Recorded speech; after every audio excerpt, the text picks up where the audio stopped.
ರಾಜ್ಯದ ಹಣಕಾಸು ಪರಿಸ್ಥಿತಿ.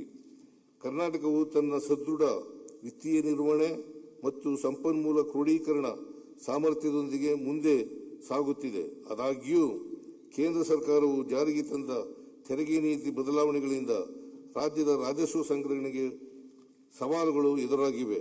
ಈ ಸವಾಲುಗಳ ನಡುವೆಯೂ ನಮ್ಮ ಸರ್ಕಾರವು ಕೈಗೊಂಡ ಪರಿಣಾಮಕಾರಿ ಸಂಪನ್ಮೂಲ ಕ್ರೋಢೀಕರಣ ಕ್ರಮಗಳ ಫಲವಾಗಿ ರಾಜ್ಯದ ಸ್ವಂತ ರಾಜಸ್ವ ಸಂಗ್ರಹಣೆಯಲ್ಲಿ ಸ್ಥಿರತೆ ಸಾಧಿಸಲಾಗಿದೆ. 2024-25 ರಾಜಸ್ವ ಸಂಗ್ರಹಣೆಗೆ ಹೋಲಿಸಿದರೆ 2025-26 ಪುರಸ್ಕೃತ ಅಂದಾಜುಗಳಲ್ಲಿ ರಾಜ್ಯದ ಸ್ವಂತ ರಾಜಸ್ವವು 8.3% ಬೆಳವಣಿಗೆ ದಾಖಲಿಸಿದೆ. ಸರಕು ಮತ್ತು ಸೇವಾ ತೆರಿಗೆ ಅಂದರೆ ಜಿಎಸ್ಟಿ ರಾಜ್ಯದ ತೆರಿಗೆ ಆದಾಯದ ಪ್ರಮುಖ ರಾಜಸ್ವವಾಗಿದೆ. ರಾಜ್ಯದ ಸ್ವಂತ ತೆರಿಗೆ ರಾಜಸ್ವದಲ್ಲಿ ಜಿಎಸ್ಟಿ ರಾಜಸ್ವವು 43% ಪಾಲು ಹೊಂದಿದೆ. ಜಿಎಸ್ಟಿ ರಾಜಸ್ವ ಸಂಗ್ರಹಣೆಯಲ್ಲಿ ಕರ್ನಾಟಕವು ದೇಶದಲ್ಲಿಯೇ 2ನೇ ಸ್ಥಾನದಲ್ಲಿದೆ. ಕೇಂದ್ರ ಸರ್ಕಾರವು ಆರ್ಥಿಕ ವರ್ಷದ ಮಧ್ಯದಲ್ಲಿ ಅನಿರೀಕ್ಷಿತವಾಗಿ ಜಿಎಸ್ಟಿ ದರ ತರ್ಕಬದ್ಧಗೊಳಿಸಿದ್ದರಿಂದ ರಾಜ್ಯದ ರಾಜಸ್ವ ಸಂಗ್ರಹಣೆಯು ಮತ್ತಷ್ಟು ಇಳಿಕೆಯಾಗಿದೆ.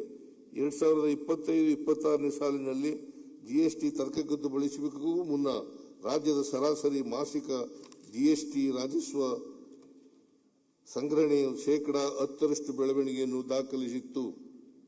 ಆದರೆ ದರ ತರ್ಕಬದ್ಧಗೊಳಿಸುವಿಕೆಯ ನಂತರ ಜಿಎಸ್ಟಿ ಸಂಗ್ರಹಣೆಯ ಮಾಸಿಕ ಬೆಳವಣಿಗೆಯು 4% ಕಡಿಮೆಯಾಗಿದೆ.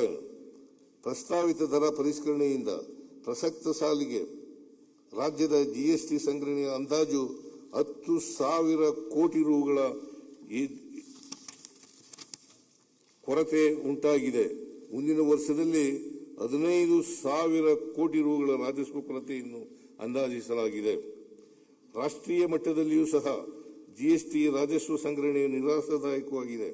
2025-26 ಸಾಲಿನ ಕೇಂದ್ರ ಸರ್ಕಾರದ ಆಯವ್ಯಯ ಅಂದಾಜುಗಳಲ್ಲಿ ಹೋಲಿಸಿದರೆ ಪರಿಷ್ಕೃತ ಅಂದಾಜುಗಳಲ್ಲಿ ಜಿಎಸ್ಟಿ ಸಂಗ್ರಹಣೆಯು 11% ಇಳಿಕೆಯಾಗಿದೆ ಹಾಗೂ 26-27 ಆಯವ್ಯಯ ಅಂದಾಜುಗಳಲ್ಲಿ 13.4% ಇಳಿಕೆಯಾಗಿದೆ.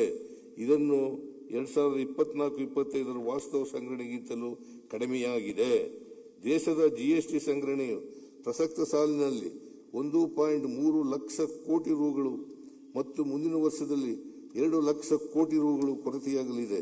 ಇದರ ಪರಿಣಾಮವಾಗಿ ರಾಜ್ಯಗಳಿಗೆ ನೀಡುವ ತೆರಿಗೆ ಹಂಚಿಕೆಯು ಕಡಿಮೆಯಾಗಲಿದೆ. ಜಿಎಸ್ಟಿ ಸಂಗ್ರಹಣೆಯಲ್ಲಿನ ಕುಸಿತದಿಂದ ರಾಜ್ಯಗಳಲ್ಲಿನ ಹೆಚ್ಚಿನ ಹಣಕಾಸು ಒತ್ತಡ ಉಂಟಾಗಿದೆ. ತೆರಿಗೆ ರಚನೆಯಲ್ಲಿನ ಬದಲಾವಣೆ ಮತ್ತು ಜಿಎಸ್ಟಿ ದರ ತರ್ಕಬದ್ಧಗೊಳಿಸುವಿಕೆಯು ಕೇಂದ್ರ ಸರ್ಕಾರಕ್ಕಿಂತ ಹೆಚ್ಚಾಗಿ ರಾಜ್ಯಗಳ ರಾಜಸ್ವ ಸಂಗ್ರಹಣೆಯ ಮೇಲೆ ನೇರವಾಗಿ ಪ್ರಭಾವ ಬೀರಿದೆ. ರಾಜ್ಯಗಳ ರಾಜಸ್ವ ನಷ್ಟವನ್ನು ಎದುರಿಸುತ್ತಿರುವ ಸಂದರ್ಭದಲ್ಲಿ ಮಾದಕ ವಸ್ತುಗಳು ಮತ್ತು ಐಷಾರಾಮಿ ವಸ್ತುಗಳ ಮೇಲೆ ಸೆಸ್ ಮತ್ತು ಇತರ ತೆರಿಗೆಗಳನ್ನು ವಿಧಿಸುವ ಮೂಲಕ ಕೇಂದ್ರ ಸರ್ಕಾರವು ರಾಜಸ್ವವನ್ನು ಸಂಗ್ರಹಿಸುತ್ತಿದ್ದು, ಈ ಆದಾಯದ ಸಂಪೂರ್ಣ ಮೊತ್ತವು ಕೇಂದ್ರ ಸರ್ಕಾರದ ಬೊಕ್ಕಸವನ್ನು ಸೇರಲಿದೆ. ಜಿಎಸ್ಟಿ ದರ ತರ್ಕಬದ್ಧಗೊಳಿಸುವಿಕೆಯನ್ನು ರಾಜ್ಯ ಸರ್ಕಾರ ತಾತ್ವಿಕವಾಗಿ ಬೆಂಬಲಿಸುತ್ತದೆ. ಆದರೆ ಇದರಿಂದ ರಾಜ್ಯಗಳಿಗೆ ಉಂಟಾಗುವ ರಾಜಸ್ವ ನಷ್ಟವನ್ನು ಪರಿಹರಿಸುವುದರ ಜೊತೆಗೆ ರಾಜ್ಯಗಳ ಹಿತಾಸಕ್ತಿಗಳನ್ನು ಕಾಪಾಡುವ ಉದ್ದೇಶದಿಂದ ಕರ್ನಾಟಕವು ಇತರ 7 ರಾಜ್ಯಗಳೊಂದಿಗೆ ಸೇರಿ ಜಿಎಸ್ಟಿ ಮಂಡಳಿ ಜಂಟಿ ಜ್ಞಾಪಕ ಪತ್ರವನ್ನು ಸಲ್ಲಿಸಿತ್ತು. ಈ ದರ ಪರಿಷ್ಕರಣೆಯು ರಾಜ್ಯಗಳ ರಾಜಸ್ವಕ್ಕೆ ವ್ಯತಿರಿಕ್ತ ಪರಿಣಾಮ ಬೀರಿದೆ. ರಾಜ್ಯದ ರಾಜಸ್ವ ಸಂಗ್ರಹಣೆಯನ್ನು ರಕ್ಷಿಸುವ ರೀತಿಯಲ್ಲಿ ರೂಪಿತವಾಗಬೇಕು.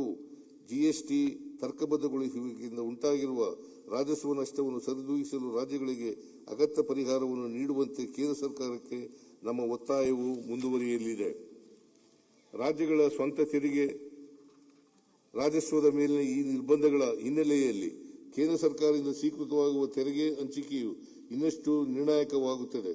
14ನೇ ಹಣಕಾಸು ಆಯೋಗವು ರಾಜ್ಯದ ತೆರಿಗೆ ಹಂಚಿಕೆಯ ಪಾಲನ್ನು 4.713% ಶಿಫಾರಸು ಮಾಡಿತ್ತು. ಆದರೆ 15ನೇ ಹಣಕಾಸು ಆಯೋಗದ ಅವಧಿಯಲ್ಲಿ ರಾಜ್ಯದ ತೆರಿಗೆ ಪಾಲು 3.647ಕ್ಕೆ ಇಳಿಕೆಯಾಗಿದ್ದು, ಇದು ಹಿಂದಿನ ಆಯೋಗದ ಶಿಫಾರಸಿಗೆ ಹೋಲಿಸಿದರೆ 23% ಕಡಿಮೆಯಾಗಿದೆ.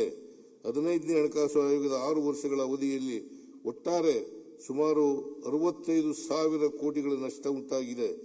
ನೀವು ಸಣ್ಣ ಆಗ್ಬೇಕಲ್ವಾ? ಅದು ಒಂದು ಉತ್ತಮ ಆಹಾರದಿಂದ ಸಣ್ಣ ಆಗ್ಬೇಕಲ್ವಾ? ಪ್ರತಿದಿನ ನಮ್ಮ ಜೀನಿ ಸ್ಲಿಮ್ ನ ಯೂಸ್ ಮಾಡಿ ಯಾವುದೇ ಸೈಡ್ ಎಫೆಕ್ಟ್ ಇಲ್ದಂಗೆ ನೀವು ಸಣ್ಣ ಆಗ್ತೀರಾ. Karnataka TV leader awards 2025 best ಯುವ ನಾಯಕ ನಾಮಿನೇಷನ್ ಮಧ್ಯ ಹಾಗೂ ಕರಾವಳಿ ಕರ್ನಾಟಕ ವಿಭಾಗ. ಬಿವಿ ಶ್ರೀನಿವಾಸ್, ಮಾಜಿ ರಾಷ್ಟ್ರೀಯ ಅಧ್ಯಕ್ಷ ಯೂತ್ ಕಾಂಗ್ರೆಸ್. ವಿನಯ್ ಕುಮಾರ್ ಜೆಬಿ, ಯುವ ನಾಯಕ ದಾವಣಗೆರೆ. ರಘು ಚಂದನ್, ಬಿಜೆಪಿ ಯುವ ನಾಯಕ ಚಿತ್ರದುರ್ಗ. ನಂದನ್ ಮಲ್ಯ, ಯುವ ಮೋರ್ಚಾ ಜಿಲ್ಲಾಧ್ಯಕ್ಷ ದಕ್ಷಿಣ ಕನ್ನಡ. ಅನಿತ್ ಸಿದ್ದೇಶ್ವರ್, ಬಿಜೆಪಿ ಯುವ ನಾಯಕ ಚಿತ್ರದುರ್ಗ ದಾವಣಗೆರೆ. ದಿಲೀಪ್ ಕುಮಾರ್, ಬಿಜೆಪಿ ಯುವ ನಾಯಕ ಚಿತ್ರದುರ್ಗ. ಎಚ್.ಸಿ. ಯೋಗೇಶ್, ಕಾಂಗ್ರೆಸ್ ಯುವ ನಾಯಕ ಶಿವಮೊಗ್ಗ. ರಕ್ಷಿತ್ ಶಿವರಾಮ್, ಕಾಂಗ್ರೆಸ್ ಯುವ ನಾಯಕ ದಕ್ಷಿಣ ಕನ್ನಡ. ಪಿ ರಘು, ಕಾಂಗ್ರೆಸ್ ನಾಯಕ ಹೊಳಲ್ಕೆರೆ. ಚೇತನ್ ಕೆಂಪರಾಜು, ಜೆಡಿಎಸ್ ಯುವ ನಾಯಕ ಚಿಕ್ಕಮಗಳೂರು. ಸತೀಶ್ ಗೌಡ, ಜೆಡಿಎಸ್ ಯುವ ನಾಯಕ ಹಿರಿಯೂರು. ಕಾರೆಹಳ್ಳಿ ಉಲ್ಲಾಸ್, ಜಿಲ್ಲಾಧ್ಯಕ್ಷ youth Congress Chitradurga. Karnataka TV WhatsApp channel ಮೂಲಕ ವೋಟ್ ಮಾಡಿ ಹಾಗೂ ಇವರಲ್ಲಿ ಬೆಸ್ಟ್ ನಾಯಕ ಯಾರು ಕಮೆಂಟ್ ಮಾಡಿ.